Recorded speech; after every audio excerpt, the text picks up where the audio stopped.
con este hombre que es ciego, que obviamente no lo puede ver. Jesús se acerca a él, le da ojos, le da nuevos ojos, crea nuevos ojos. Porque como Juan nos dice, nada fue hecho excepto por lo que él hizo. Todo lo que fue hecho él lo creó y él todavía es el creador. Él crea ojos para este hombre ciego.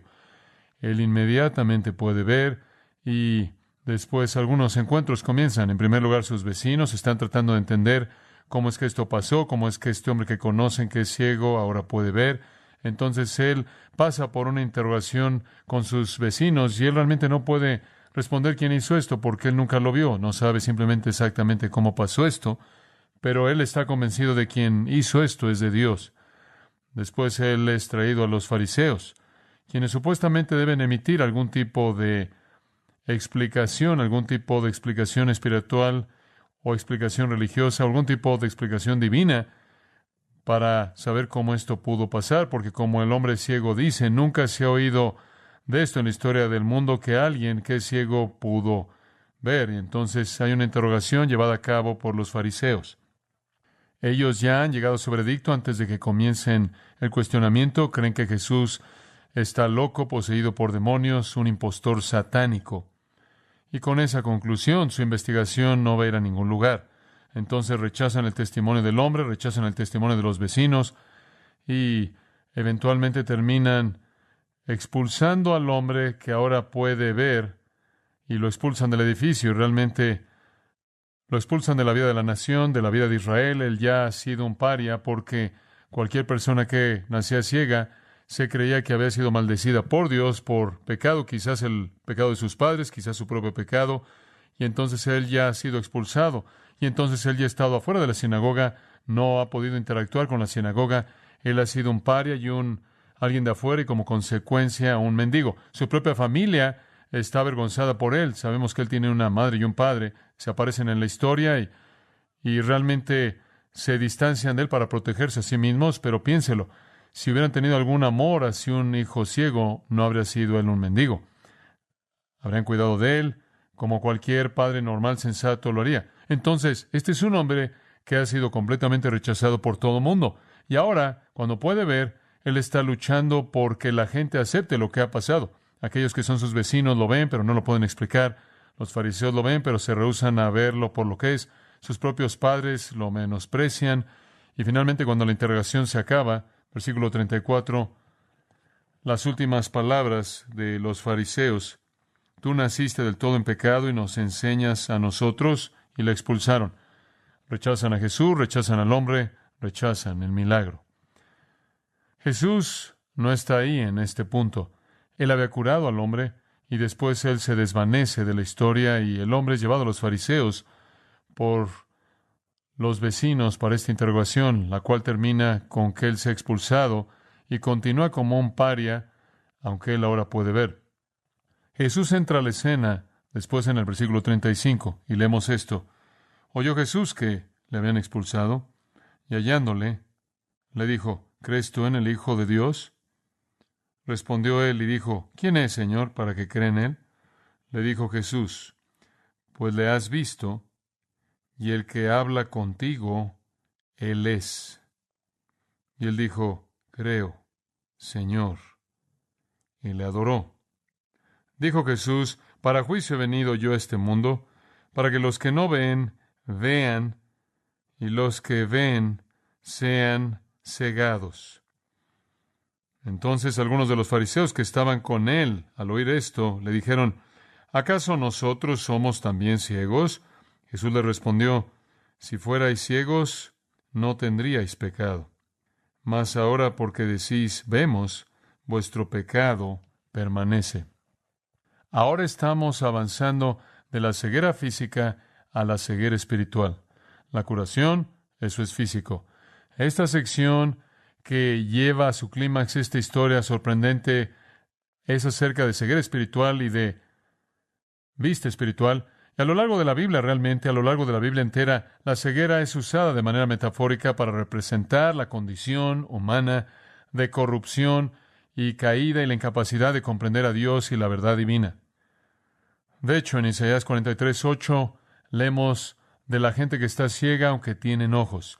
En Jeremías 5:21, la gente que es necia, insensata, que tiene ojos pero no ve. En Isaías 56:10, los líderes corruptos de Israel son descritos como atalayas que son ciegos, y ninguno de ellos puede ver algo. Jesús llamó a los fariseos hombres ciegos y después los llamó guías ciegos. El apóstol Pablo, según Hechos 26, fue enviado con el Evangelio a las naciones para abrir sus ojos, para que se vuelvan de las tinieblas a la luz. Eso le había pasado en el camino a Damasco, ¿no es cierto?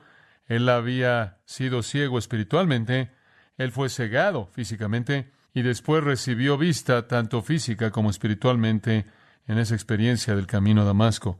Todos los pecadores, dice el apóstol Pablo en Efesios 4, tienen el entendimiento entenebrecido. En Juan 3, nuestro Señor dijo que los pecadores aman las tinieblas más que la luz porque disfrutan sus obras malas. Apocalipsis 3:17 caracteriza al mundo de pecadores como miserables, desnudos, pobres y ciegos. Entonces la Biblia habla de ceguera como una metáfora para ignorancia espiritual, tinieblas espirituales, corrupción espiritual, la incapacidad de conocer a Dios o conocer la verdad.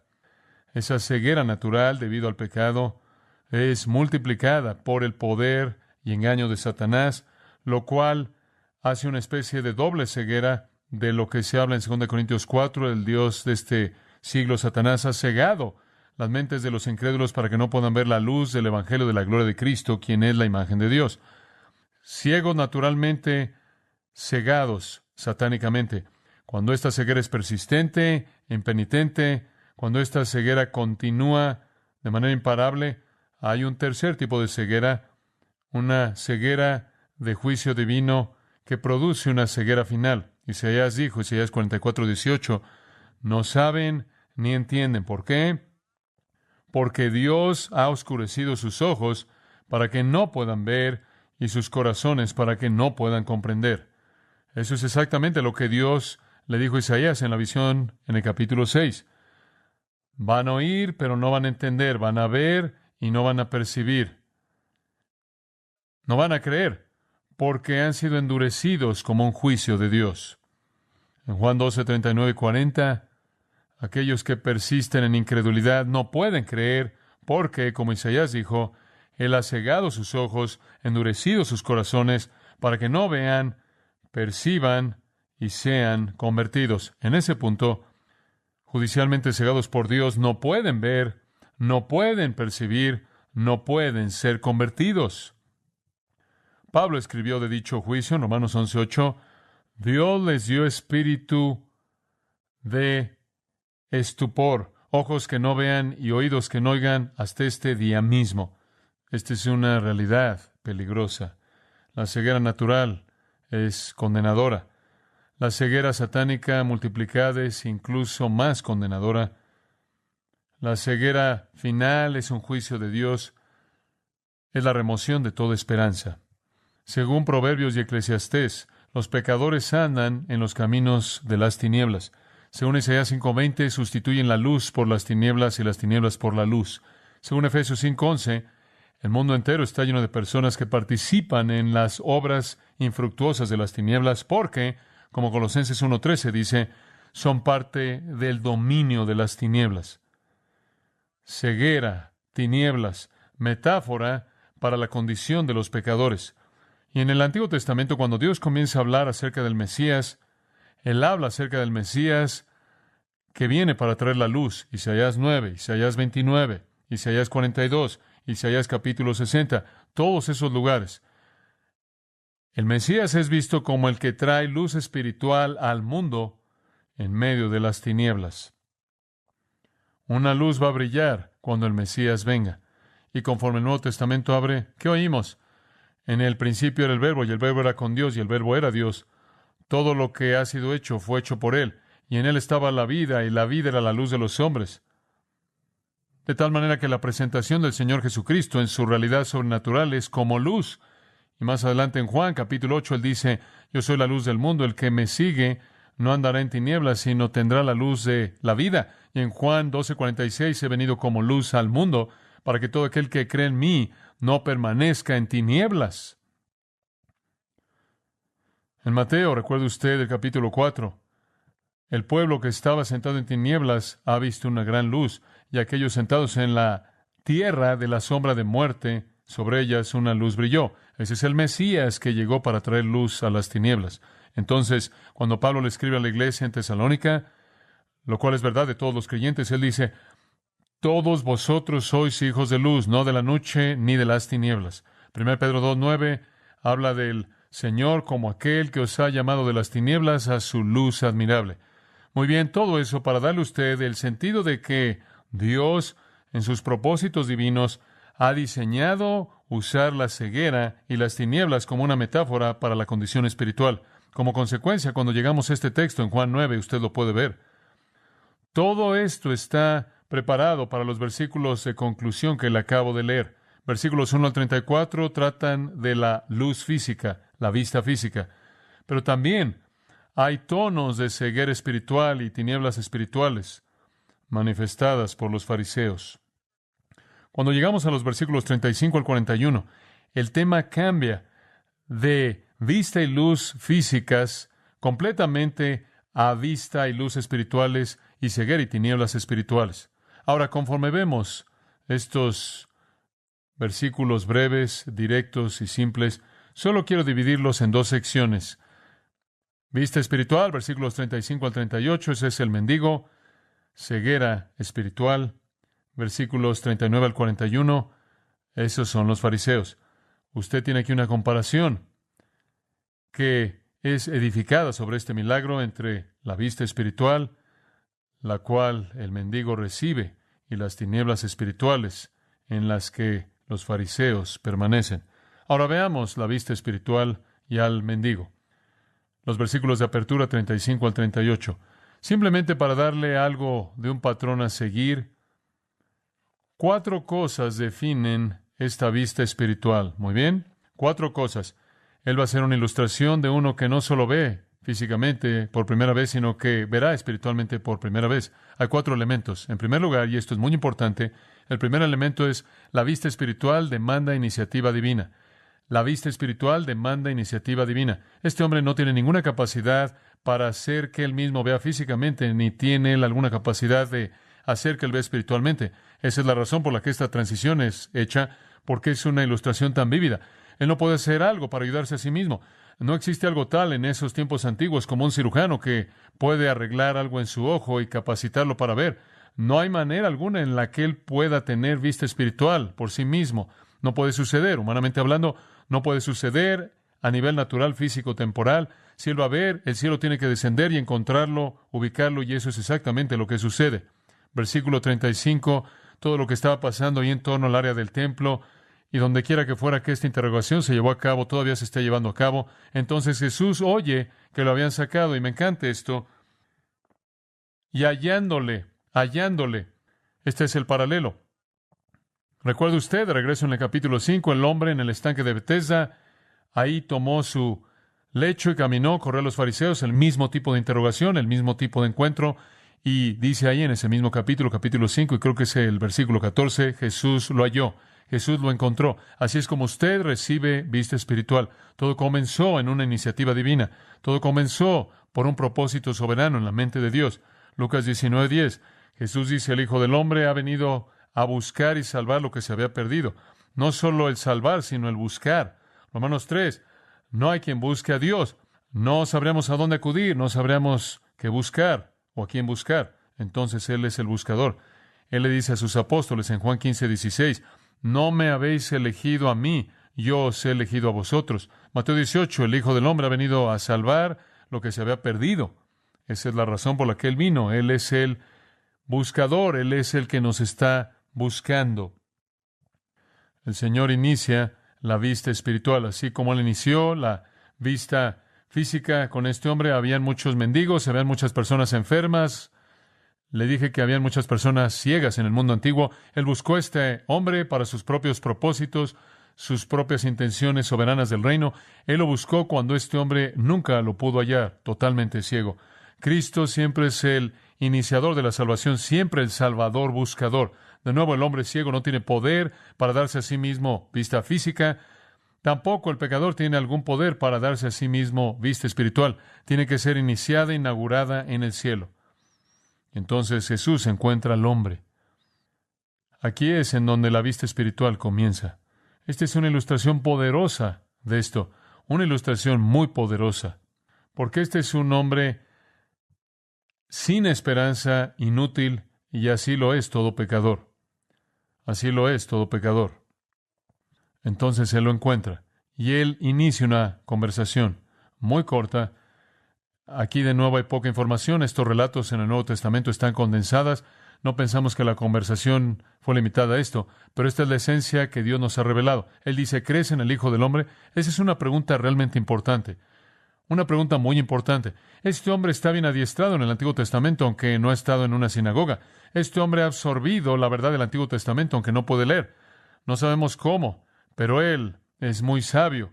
Él sabe, por ejemplo, que no hay registro jamás en la historia de que alguien fue sanado de ceguera. Él sabe eso.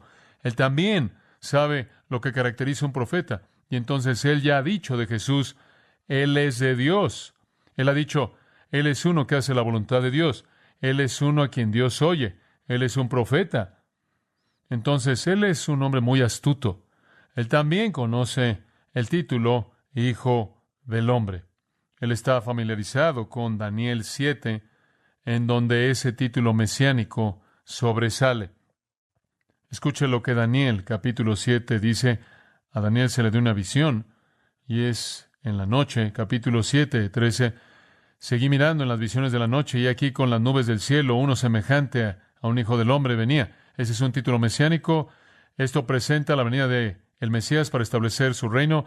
Se acercó al anciano de días, ese es Dios Padre, y fue presentado delante de él. A él se le dio dominio, gloria y un reino para que todos los pueblos, naciones, hombres de toda lengua puedan servirle. Su dominio es un dominio eterno que no pasará, y su reino es uno que no será destruido.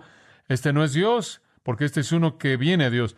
Este es uno a quien Dios le da este reino eterno, universal. Este es el Mesías, y Él es el Hijo del Hombre, lo cual es una profecía de que Él será encarnado. Pero los judíos todos entendían el título mesiánico, el Hijo del Hombre. Por cierto, aparece 13 veces en el Evangelio de Juan, porque es familiar en la plática de los judíos, porque conocen Daniel 7 como refiriéndose al Mesías. Entonces nuestro Señor le dice, ¿crees en el Hijo del Hombre? ¿Crees en el Mesías? ¿Crees en teología mesiánica? ¿Crees que el Mesías va a venir para establecer su reino? ¿Crees eso? Entonces aquí está el primer paso al traer vista espiritual. Un hombre espiritualmente ciego, entenebrecido, es hallado por Cristo para los propios propósitos salvadores de Cristo. Toda la vista espiritual inicia desde el cielo porque Dios es el buscador. La segunda cosa que quiero que vea aquí, en este caso de vista espiritual, es que la vista espiritual no solo comienza en la iniciativa divina, sino que demanda fe. Demanda fe. Versículo 36. Esta es simplemente una afirmación asombrosa. Respondió y le dijo, ¿quién es, Señor, para que crea en Él? ¡Qué afirmación tan asombrosa! Aquí hay un hombre que está listo para creer. Él simplemente quiere saber en quién creer. Me gustaría tener tiempo de desarrollar eso como una teología, porque lo que usted está viendo aquí es la esencia de la doctrina de la regeneración en operación. Este hombre está listo para creer. Él simplemente quiere saber qué creer. Esto no es fácilmente entendido. No es debido a lo que decimos que la gente cree. Es debido a lo que Dios ha hecho para abrirlos, para creer que responden a lo que decimos. Esto es algo sorprendente. Aquí hay un hombre que está diciendo, estoy listo para creer. ¿En quién creo? Muéstrame en quién creer. ¿Allá hay un corazón preparado? ¿Esa es tierra buena? Entonces, ¿quién es, Señor? ¿Ve la palabra Señor ahí? Él no sabe quién es, entonces él no está llamando a Jesús Señor en el sentido de Señor con mayúscula, sino en Señor con minúscula. La palabra curie puede ser usada como Señor, como usted lo vería en alguna versión, los señores y las damas en ese tipo de idea. Entonces, aquí creo que él todavía lo está usando en el sentido común. ¿Quién es él, Señor, con S minúscula, para que pueda creer en él? algo ha estado sucediendo en su corazón. Esta iniciativa divina no solo es física, no solo Jesús lo encuentra, sino Dios, por el poder del Espíritu Santo, está abriendo su corazón para creer. Y todo lo que necesita es como Lidia, cuyo corazón el Señor abrió. ¿Se acuerdan en el libro de los Hechos? El corazón de este hombre está abierto. Lo único que él quiere saber es quién. ¡Qué sorprendente milagro divino! Este no es algún tipo de acto racional en donde usted es convencido de que este hombre necesita creer en base a hechos. El Espíritu Santo lo ha capacitado para creer incluso antes de que los hechos se vuelvan claros. Entonces, la iniciativa divina y una respuesta de fe. ¿Quién es? Para que pueda creer en Él. Hay una tercera característica en la vista espiritual. Comienza en iniciativa divina, demanda fe. En tercer lugar, la vista espiritual confiesa a Jesús como Señor. En donde está el milagro de vista espiritual, habrá una confesión de Jesús como Señor. Observa el versículo 37. Le dijo Jesús, él había dicho, ¿en quién creo? Pues le has visto. Le has visto, lo estás viendo. Y el que habla contigo, Él es. ¡Wow! Me parece interesante que no sé cuánto este hombre había oído a Jesús enseñar. Ciertamente él no había visto ningún milagro. Habían muchas personas que vieron milagros, toda la población vio milagros, no podían superar las tinieblas espirituales. Pero Dios está superando sus tinieblas espirituales al darle fe. Y lo único que Él quiere saber es en quién debe colocar esa fe. Jesús dice, pues le has visto, y el que habla contigo, Él es. Soy yo. ¿Se acuerda allá atrás en el capítulo 4 cuando la mujer en el pozo, la mujer samaritana dijo, bueno, sabemos que Cristo va a venir, y Jesús responde al decir, el que habla contigo, yo soy, yo soy. Y ella creyó. Y la aldea entera de Sicar creyó. Este es un milagro divino. Él dijo, Señor, creo. Él no dijo, ¿podrías darme alguna evidencia de por qué debo creer eso? No sé lo que él había oído, lo que él había conocido. Fue suficiente para él que Jesús le había dado la capacidad de ver, que ya había declarado acerca de Jesús todas esas cosas que dije. Él es de Dios, Él viene de Dios, Él es oído por Dios, Él es un profeta. Ahora Él sabe que es un profeta de Dios, y si un profeta de Dios dice, yo soy el Hijo del Hombre, yo soy el Mesías que ha sido esperado por mucho tiempo, eso es suficiente para este hombre. Corazón preparado. Y él dijo, Señor, creo, y ahora el Señor recibe una S mayúscula, es Curi en él, con S mayúscula. Él ha pasado de Señor, con S minúscula, al Señor de señores. Este es el Señor en su plenitud y en el sentido más elevado y sublime. Señor, creo. Y aunque la palabra es la misma, hay una diferencia enorme. Cuando él dice Señor, en el versículo 36, él está haciendo una pregunta. ¿En quién creo? Ahora él cree y él dice Señor, en un sentido totalmente diferente, porque él inmediatamente hace ¿qué? Adora. ¿Cómo sabe usted cuando la vista espiritual le viene a alguien? Bueno, es iniciada por Dios, el corazón es preparado, el corazón es abierto para aceptar la verdad y confiesa a Jesús como Señor. Simplemente es un milagro sorprendente y maravilloso, como el milagro de la vista física.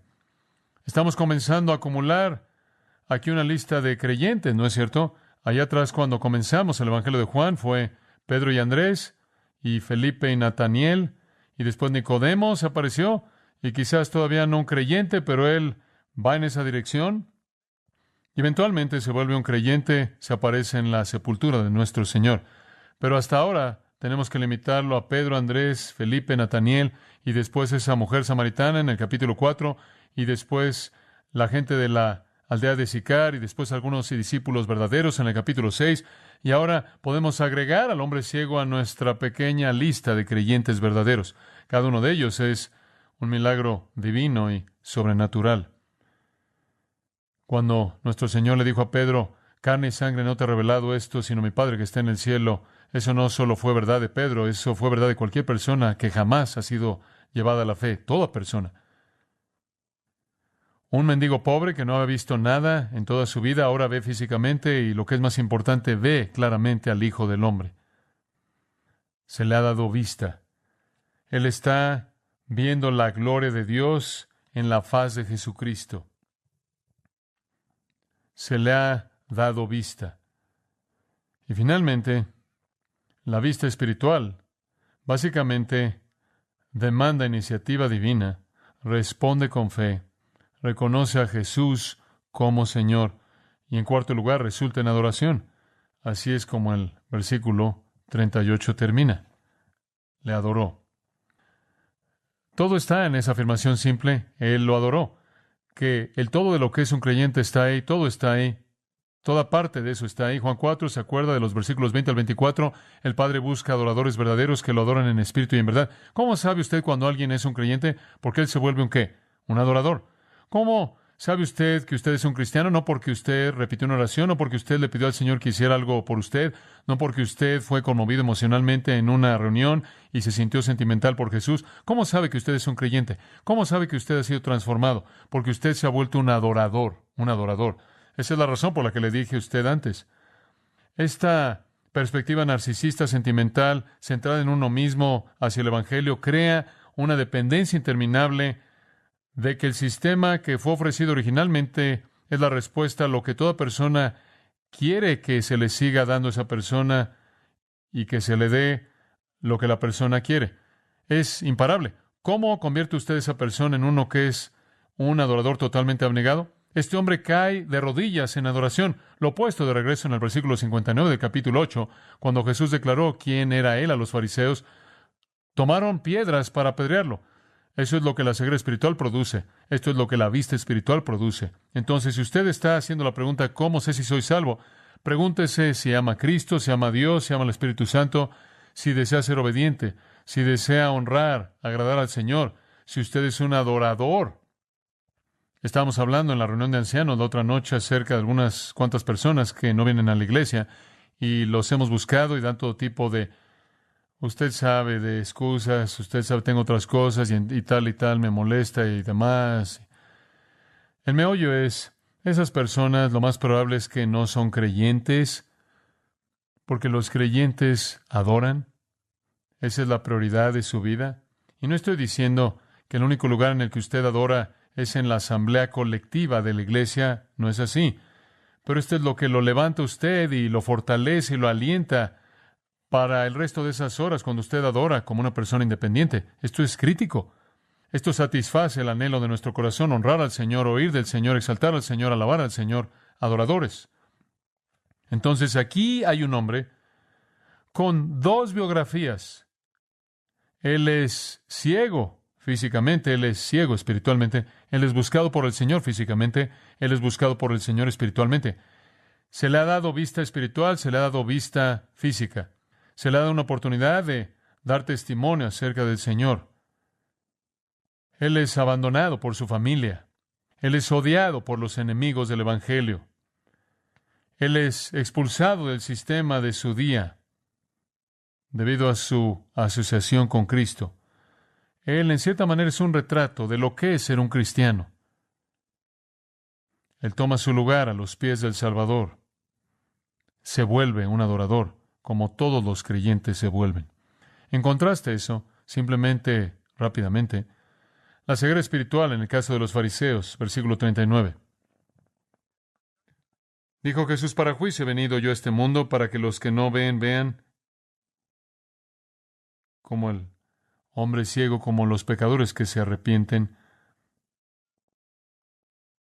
y los que ven, como los fariseos pensaban que veían, como Jesús dice, no he venido a llamar a los justos, la gente que piensa que es justa, he venido a este mundo para que los que no ven, vean, y los que ven, no vean. Obviamente un juego de palabras en todo este concepto de ceguera, lo cual, como dije, está por toda la Escritura. Cuando Jesús ve a este hombre adorándolo, Él compara a este corazón del mendigo humilde que confía, que cree, con el odio hostil, obstinado de los fariseos. Y Él admite, así va a ser en mi venida. Aunque el Hijo del Hombre ha venido a buscar y a salvar a los perdidos, aunque Él no viene a juzgar. Como dice en Juan 3, Él no vino a juzgar al mundo, sino para salvar al mundo. Aún así, aunque Él vino en su encarnación para salvar, su salvación en sí misma se vuelve una realidad que divide. Hay un juicio encerrado en ella. Como Simeón dijo, este hijo es para levantamiento y caída de muchos. Él es el divisor. Este no es el juicio final, este es una especie de juicio inmediato que sucede en el punto en el que el Evangelio es presentado, en el que Cristo es presentado. Hay una división que se lleva a cabo entre el creyente y el incrédulo. Sí, Él no vino para juzgar en el sentido de juicio final. Él vino para salvar. Él vino para ser humillado y para ir a la cruz y resucitar de los muertos para salvar. Pero incluso eso es un juicio pronunciado. De hecho, en Juan 3 Él dice, si lo rechazas, te juzgas a ti mismo. Usted se juzga a sí mismo. Usted ya es juzgado. Si una persona ve en Jesús, quien murió en la cruz para salvación, nada deseable, nada que esa persona quiere, ese es un juicio sobre esa persona. Esa es una autocondenación. Si un pecador ve en Jesús nada deseable, nada que anhelar, nada que quiere de Él, nada en qué colocar su confianza, esa es una autocondenación. Esos son los fariseos. No necesitaban nada. Podían ver claramente. Lo vieron todo, conocían a Dios, conocían la verdad. Sabían que Jesús era un pecador vil, un hombre satánico, demoníaco, loco, porque aunque pensaban que veían, están totalmente ciegos. Entonces, ese es el punto del versículo 39. La primera cosa entonces de la ceguera espiritual es, la ceguera espiritual trae juicio. La ceguera espiritual trae juicio. Trágico. Juicio. Ahora y en el futuro. La ceguera espiritual, en segundo lugar, es obstinada. Versículo 40. Entonces algunos de los fariseos que estaban con él al oír esto le dijeron, ¿acaso nosotros somos también ciegos? De nuevo hablando metafóricamente, se rehusaron a admitir su ceguera. No, no somos ciegos en el sentido de que dicen esto con menosprecio y arrogancia y burla. Tú no estás diciendo que nosotros, los más eruditos, más preparados, justos, santos, virtuosos, representantes de Dios, no estás diciendo que somos ciegos, ¿verdad? Bueno, eso es exactamente lo que él estaba diciendo. Este hombre era espiritualmente ciego, pero ahora puede ver espiritualmente. Piensan que pueden ver espiritualmente, lo cual simplemente demuestra que están espiritualmente ciegos. La idea de ceguera espiritual para ellos es una burla, es una broma. Hay un tercer punto aquí rápidamente.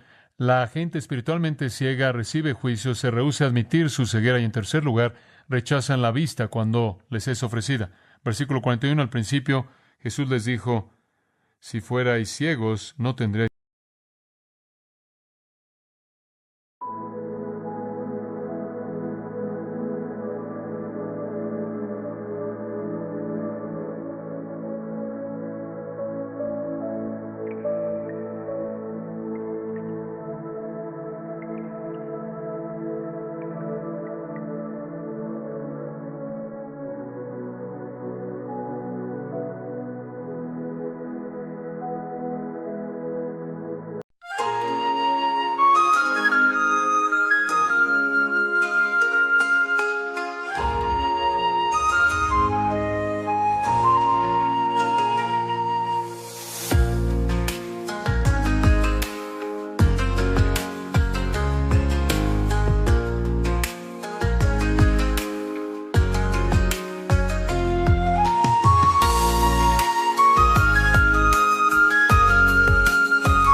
Lights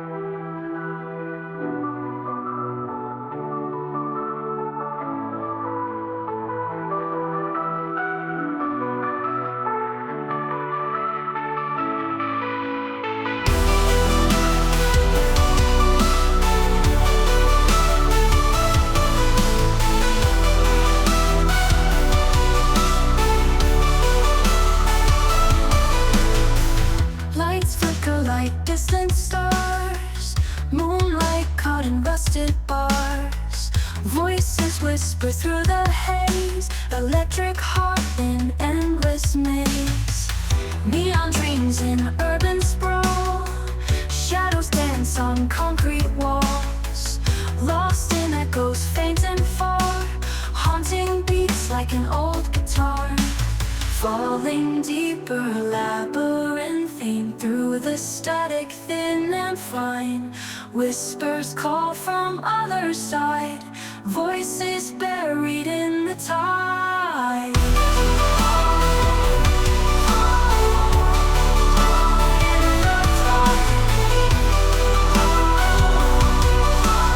Voices buried in the tide.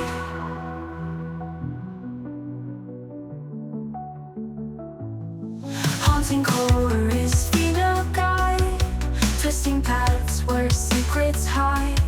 Scents and strings entwine the night, broken souls and shattered light. Rain like tears, it blurs the view. Worn out streets, a world askew. Shattered glass on jagged ground, silent cries without a sound. Falling deeper, labyrinthine through the static, thin and fine. Whispers call from other side, voices buried in the tide. Falling deeper, labyrinthine through the static, thin and fine. Whispers call from other side, voices buried in the tide. City sleeps in shades of gray, alone we walk this lonely way. Memories flicker like old films, echoes of forgotten dreams. Whispering winds carry tales of lives entwined in urban tales. Lost in neon we find grace in the shadows of this place. Falling deeper, labyrinthine through the static, thin and fine. Whispers call from other side, voices buried in the tide. Same streets, a final bow as the night gives way to dawn. In the labyrinth of the soul, we find our